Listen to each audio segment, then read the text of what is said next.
Una alegría poder estar con ustedes una vez más a través de este medio. Hoy he querido grabar un tema por una pregunta que me hizo mi hija. Ya ella conoce la posición de la iglesia acerca del consumo de la carne de pato. Sin embargo, en días pasados me habló y me dice, ¿ha cambiado la posición de la iglesia? Hay dos posiciones con relación al consumo de la carne de pato. Yo le dije, no, que yo sepa, no, de ninguna manera. Es que la Biblia es clara cuando habla acerca del consumo de la carne de pato específicamente.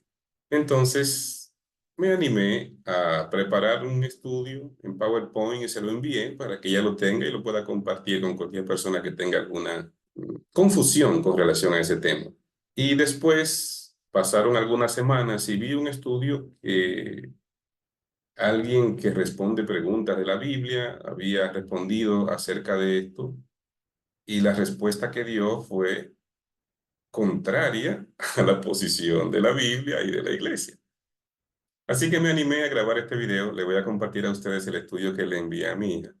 Espero que pueda ser de utilidad para cada uno. ¿Prohíbe la Biblia comer pato? Lo primero que quiero es que podamos ver los versículos en la Biblia donde hace una distinción entre animales limpios e inmundos. Génesis capítulo 7, versículo 2 dice, todo animal limpio tomarás 7 parejas, macho y su hembra, más de los animales que no son limpios, una pareja, el macho y su hembra. La lista que estamos viendo aquí, o la distinción más bien, de animales limpios e inmundos, se le está dando Dios a Noé de los animales que van a entrar en el arca.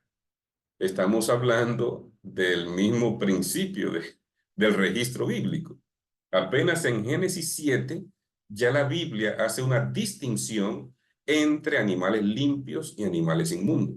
Es importante que podamos ver esto porque de los animales limpios entraron 7 parejas para que, como se iba a destruir toda la vegetación, hubiese por lo menos una fuente de alimentación durante la tierra volvía a producir lo que ya el diluvio había raído de la existencia del planeta. Así que Dios permite que de los limpios, 7 parejas, de los no limpios, entonces solo una pareja. También de las aves de los cielos, 7 parejas, macho y hembra, para conservar viva la especie sobre la faz de la tierra. Entonces, de las aves de los cielos también hay una distinción entre limpios e inmundos. Claramente lo está diciendo Génesis, no solamente de los animales terrestres, también de las aves hay una distinción. De los animales limpios y de los animales que no eran limpios, y de las aves y de todo lo que se arrastra sobre la tierra, de dos en dos entraron con Noé en el arca, macho y hembra, como mandó Dios a Noé. Desde Génesis 7, una distinción clara entre animales limpios e inmundos. Pero viene la pregunta de nuestro estudio de hoy. ¿Es el pato inmundo o es limpio? ¿Bajo qué categoría de las aves entra el pato? Vamos a ir a la lista de Deuteronomio 14. Hay dos listas en la Biblia que presentan animales limpios e inmundos. Levítico capítulo 11, todo el capítulo, y Deuteronomio capítulo 14. Voy a escoger la de Deuteronomio capítulo 14 para compartir con ustedes la lectura. Toda ave limpia podréis comer. Y estas son las aves de las que no podréis comer: el águila, el quebrantahuesos, el azor. Aquí les estoy colocando algunas imágenes para que podamos identificar cuáles son esas aves. Creo que todos conocemos bien el águila. Un águila que menos conocemos es esta, el quebrantahuesos. Es un tipo de águila que se alimenta de huesos.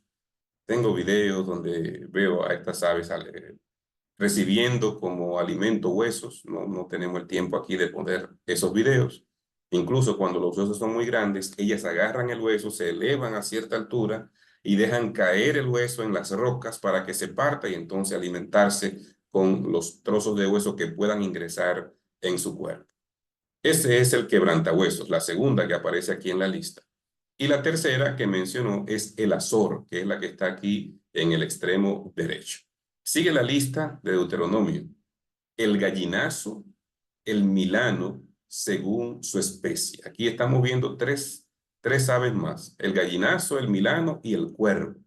El gallinazo, la que vemos aquí a la izquierda, el milano a la derecha, se parece como un tipo de halcón, y debajo el cuervo. Estos son los tres que acabamos de ver en los versículos 13 y 14.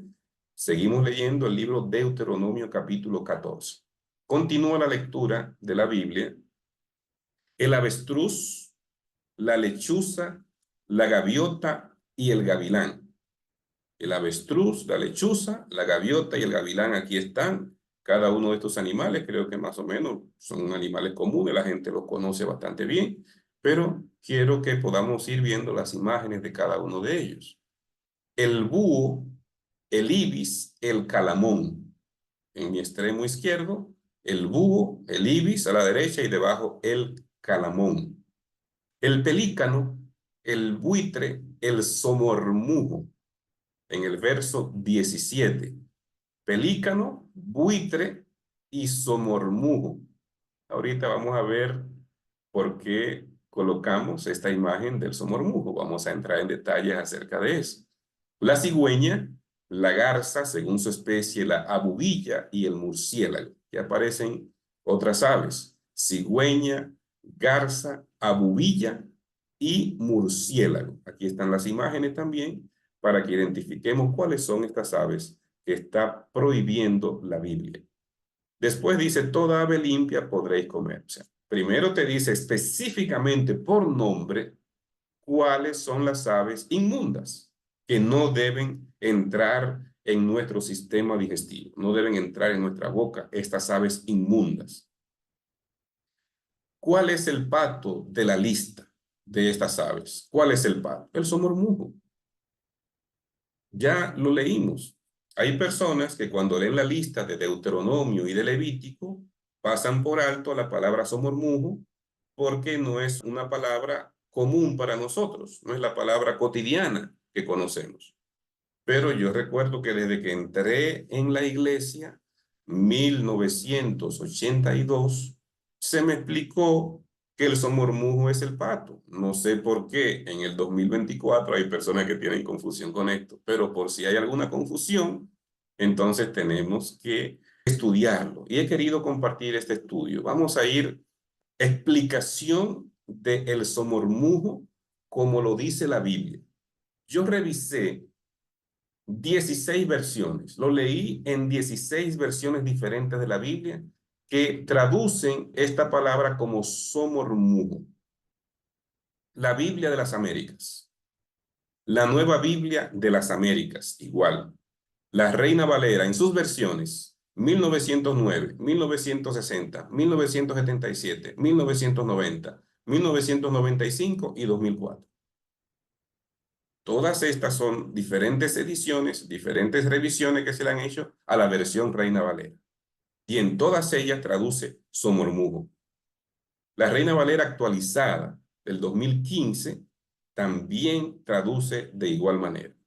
La Reina Valera contemporánea, la Nueva Biblia Viva, la Nueva Biblia de Jerusalén, la Biblia Latinoamericana 1995, la Biblia versión israelita nazarena del 2011, la Biblia de la Universidad de Jerusalén, la Biblia Septuaginta al español, la Nueva Biblia de los Hispanos, la Biblia interlineal hebreo bíblico, la Palabra de Dios para ti del 2022, la Biblia El Siglo de Oro y la Biblia versión moderna de 1929. Todas estas versiones de la Biblia traducen la palabra somormujo en español. Pero vamos a ir al idioma original, vamos a ir al hebreo. Y tomado de este libro, el tomo 1 del Antiguo Testamento interlineal hebreo español, donde presenta los primeros 5 libros, aquí aparece el texto, primero en Levítico, y es el que está aquí. Miren cómo traduce el somormujo: Hashalach. Hashalach, somormujo, en español. Lo traduce Miren la palabra, observen bien la palabra y vamos a verlo en Deuteronomio 14, el verso 17. También vamos a ver la misma palabra, hashalach, en Deuteronomio 14, 17. O sea que aún el interlineal hebreo-español está traduciendo hashalach como somormujo. Hay otras Biblias que traducen la palabra hashalach como cormorán. ¿Cuáles son estas versiones? La Dios habla hoy del 96 y del 2002, la Torá 1999, la Biblia textual y también la Dios habla hoy con Deuterocanónico, versión española. Estas cuatro versiones encontré que traducen la palabra como cormorán, pero cuando yo busco lo que dice el diccionario bíblico adventista, me dice lo siguiente: la identificación de estas dos palabras hebreas es incierta. Para Hashalach, algunos sugieren el cormorán o el somormujo común, muy conocido en la costa palestinense del Mediterráneo y en las corrientes de aguas de las inmediaciones. Se está ubicando geográficamente a quién se le puede llamar y le está diciendo, se traduce en algunas como cormorán, en otras como somormujo común. O sea que el diccionario me está diciendo que la misma palabra a veces se traduce como cormorán, pero se refiere a la misma ave. También se le llama somorgujo. Otra palabra, se parece somormujo, pero es con G. También se le llama somorgujo, un ave palmípeda. Y cuando hablamos de palmípedo, estamos hablando de que tienen unidos los dedos. Esos dedos están unidos con una tela, esa tela de carne que les facilita poder nadar. Eso es un pie palmípedo. El comentario bíblico adventista está identificando que es un ave palmípeda, o sea, tiene los dedos unidos con esta tela de carne. Y en la imagen tenemos cómo es un pie palmípedo. Si yo busco hoy en Google la palabra somormujo, vea las imágenes que me da Google. Todas las imágenes que vemos aquí son de diferentes tipos de somormujo. ¿Y qué estamos viendo? Diferentes tipos de patos. Todas aves palmípedas que nadan. Muchas de ellas que se sumergen a pescar debajo del agua. Pueden estar sumergidas hasta 30 segundos. Estos son somormujos. Los somormujos son patos. No hay que ir a una Biblia hebreo, español, a un interlineal. No hay que ir. Simplemente ponga en Google somormujo y ya usted va a saber a qué se refiere la Biblia. Porque le va a colocar allí las imágenes. Si pongo la palabra cormorán, vea las imágenes que me da.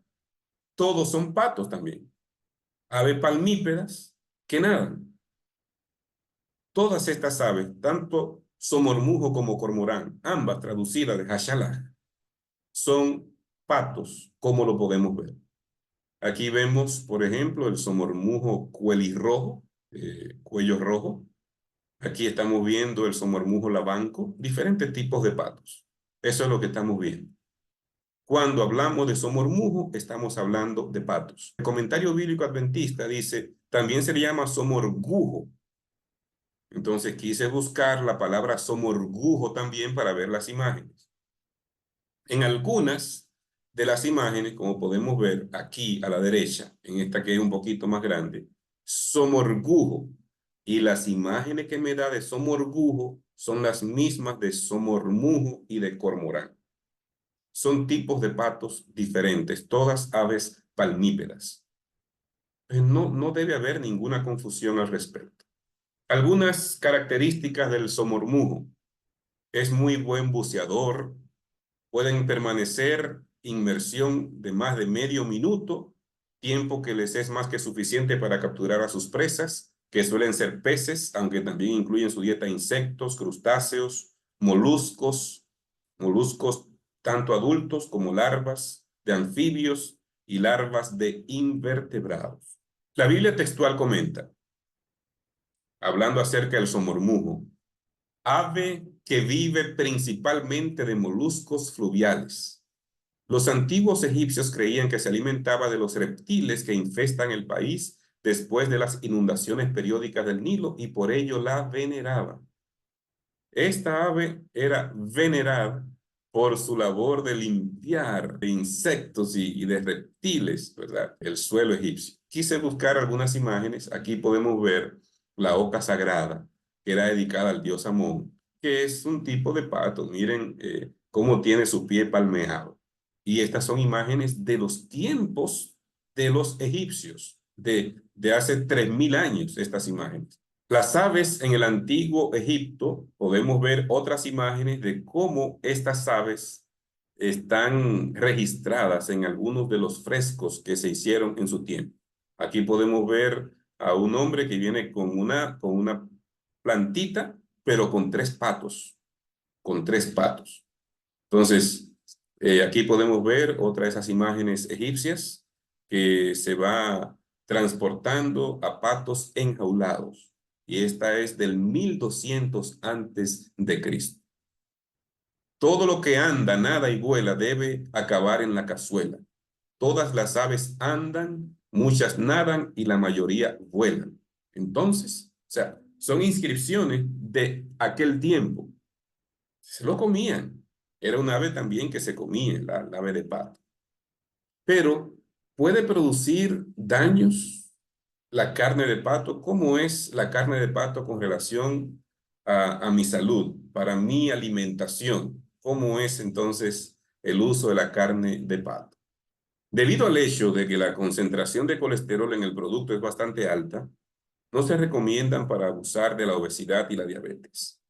Restringe el uso de platos en la lista de ingredientes que figuran en el pato para enfermedades del estómago, hígado y pancreatitis, porque el pato contiene grasas refractarias y está poco digerido. Ya no estamos hablando de lo que dice el texto, estamos hablando ahora del aspecto de salud y citando una página donde hace publicaciones acerca de los alimentos. Y está diciendo que el pato, un tipo de colesterol más alto que lo común y que debería restringirse especialmente en las personas que tienen problemas del estómago, hígado y pancreatitis. En otra página que se dedica a hablar de los alimentos, dice, sin embargo, esta carne contiene mucha grasa. No debemos olvidarnos del colesterol. Una porción de 100 gramos de carne cocinada con piel contiene aproximadamente 70 miligramos de colesterol y sin piel 75 miligramos. La carne de pato entonces está llena de grasa y tiene un colesterol más alto que el común, por lo que no es recomendable, no es saludable la carne de pato. Otra página dedicada a los temas de salud también nos hace la siguiente recomendación. Personas que tienen ciertas enfermedades crónicas, para ellos está completamente contraindicado. ¿Por qué? Miren lo que dice la página. Por el contenido de grasa y el alto contenido calórico. Puede separar la piel, pero la carne seguirá estando bastante grasa. Por esta razón, las personas con sobrepeso, obesidad, no deben abusar del pato. También se aconseja a quienes padecen gastritis y pancreatitis que elijan una variedad más dietética. El pato contiene una gran composición de colesterol que al acumularse puede provocar el bloqueo de los vasos sanguíneos.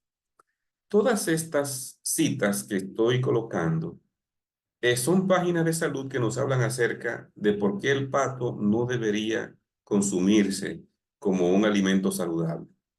La carne de pato es un producto difícil de digerir, tarda mucho en digerir y no va bien con otros alimentos, por lo que, como se mencionó anteriormente, no es apta para personas con problemas gastrointestinales. Cuando la Biblia prohíbe un alimento, lo prohíbe pensando en mi salud. Mi cuerpo es templo del Espíritu Santo. En 1 Corintios capítulo 6, versos 19 y 20, nos dice claramente esto.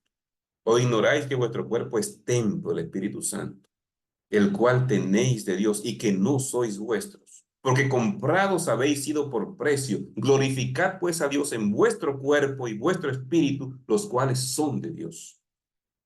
O sea, mi cuerpo es templo de Dios. Yo tengo que cuidar este cuerpo, mantenerlo saludable. En 1 Corintios capítulo 3, 16 y 17, dice que el que destruya el templo de Dios, que es este cuerpo, Dios lo destruirá a él. Por eso el Señor se ha encargado de darnos instrucciones claras acerca de los alimentos que son saludables y los que no lo son. Cuando la Biblia prohíbe el pato, como somormujo o cormorán o somorgujo, como usted lo quiera identificar de la misma palabra, hashalá, es porque tiene esto que está diciendo la ciencia hoy. O sea, no es saludable la carne de pato.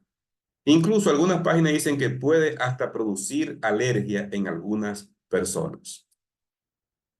Ahora, para la parte final de este estudio, yo quiero colocar lo que a mí me pareció muy extraño, y es que para querer justificar el consumo de carne de pato, citan una experiencia de Elena G. de White y su hijo. Y yo voy a colocar la cita y vamos a leerla juntos para que podamos ver el contexto de esto y veamos el tiempo en que se hizo. Esta cita está tomada del libro Manuscritos Inéditos, tomo 7. El hermano Glover salió del campamento hoy para buscar provisiones. Nos estamos quedando cortos de provisiones. Un joven de nuestra Escocia había venido de casa. Tenía un cuarto de venado. Había viajado 20 millas con este ciervo sobre su espalda. El resto del venado lo dejó colgado en el bosque. Vio 6 alces, pero no intentó dispararles, ya que sabía que no podría llevarlos. Él nos dio un pequeño trozo de carne que convertimos en caldo. Willy le disparó a un pato que llegó en un momento de necesidad, ya que nuestros suministros disminuían rápidamente. Lo que va narrando Manuscritos Inéditos, esta cita es del tomo 14, pero está también en el tomo 7. Lo vamos a ver un poquito más adelante. ¿Qué es lo que estamos viendo? Lo que estamos viendo es que los suministros, dice Elena G. de White, de ella y de su familia habían disminuido. Y entonces, esto se escribió en 1873. 1873. Sigue diciendo, y aquí está del tomo 7, la cita: nuestras provisiones han estado muy bajas por algunos días. Muchos de nuestros suministros se han ido.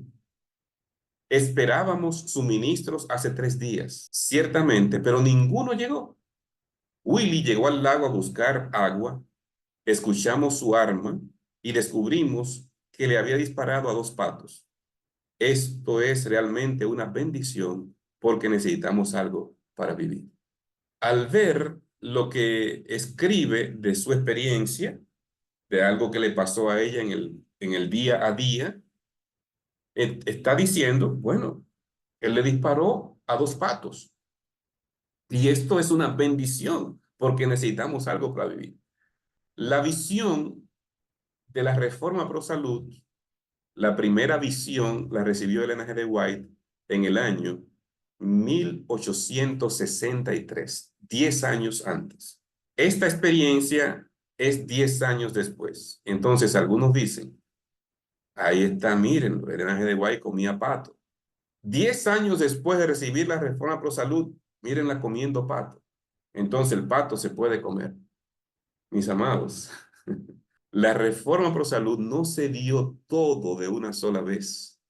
Fue progresiva. No se le dio toda la información de una sola vez a Elena G. de White acerca de la reforma pro salud. Sabemos que la recomendación del espíritu profecía es el abandono al consumo de alimentos a base de carne. Justificar el consumo de pato citando una experiencia que Elena G. de White tuvo 10 años después de su primera visión es extraño. A mí me parece muy extraño. Y voy a explicar por qué me parece extraño. Porque donde aparece esa cita anterior, también aparece la siguiente, para que podamos ver lo que pasó poquito tiempo después. La persona que cita en esta cita, ahí se queda y nada más. Miren, una bendición comer pato. Pero no leen lo que dice más adelante el mismo libro, Manuscritos Inéditos, volumen 7. Unas semanas después de la experiencia de comer pato en las montañas rocosas, en octubre de 1873, aquí ya da la fecha exacta, octubre de 1873, Elder y la señora White estaban en California y ella, el 15 de febrero de 1874, informó que desde que habían estado en esa situación, habían dejado la carne por completo. No solo dejó la carne de pato, cuando tuvo la revelación completa de la reforma pro salud, entonces dejó todo tipo de carnes.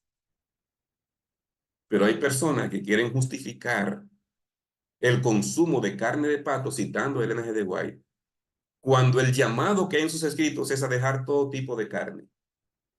Eso es lo que me resulta extraño, que para justificar el consumo de una carne estén citando una experiencia de Elena G. de White, antes de ella recibir la visión completa. Y ella dice claramente aquí que desde que habían estado en esa situación, habían dejado la carne por completo. Entonces, yo siento que cuando alguien quiere citar fuera de contexto algo, es porque quiere justificar algo sin ver todo el sentido completo de lo que está presentándose. Donde aparece esa experiencia, termina diciendo esto en el mismo libro, Manuscritos Inéditos, volumen 7. Por si lo hemos olvidado, voy a compartir un par de citas de lo que dice la inspiración profética acerca del consumo de carne. La carne no fue nunca el mejor alimento, pero su uso es hoy doblemente inconveniente, ya que el número de los casos de enfermedad aumenta cada vez más entre los animales. Los que comen carne y sus derivados no saben lo que ingieren. Muchas veces, si hubieran visto los animales vivos y conocieran la calidad de su carne, la rechazarían con repugnancia. Continuamente sucede que la gente come carne llena de gérmenes, de tuberculosis y cáncer. Así se propagan estas enfermedades y otras también graves. Consejos para la Iglesia, página 412. Otra cita. Las hortalizas, las legumbres, las frutas y los cereales deben constituir nuestro régimen alimenticio. Ni un gramo de carne debiera entrar en nuestro estómago. El consumo de carne es antinatural. Hemos de regresar al propósito original que Dios tenía en la creación del hombre. ¿Cómo comían Adán y Eva en el principio? Nueces y frutas. Así se alimentaban Adán y Eva en el principio. Después del pecado, Dios los manda a comer plantas del campo. Todavía ahí comían sano. Ese es el régimen recomendado por el espíritu de profecía. No una situación aislada en un momento donde no había todo un conocimiento claro acerca de el consumo de la carne de pato. Que Dios nos ayude a ser obedientes a lo que el Señor nos dice. Cuando Dios nos dice algo, lo dice por nuestro bien. Hay un principio en 1 Corintios 10:31 que es el que debiera regir nuestras vidas. Si pues coméis o bebéis o hacéis cualquier otra cosa, hacedlo todo para gloria de Dios. En el comer podemos glorificar a Dios, cuidando este cuerpo que es templo del Espíritu Santo. Que este estudio haya sido de bendición para ti.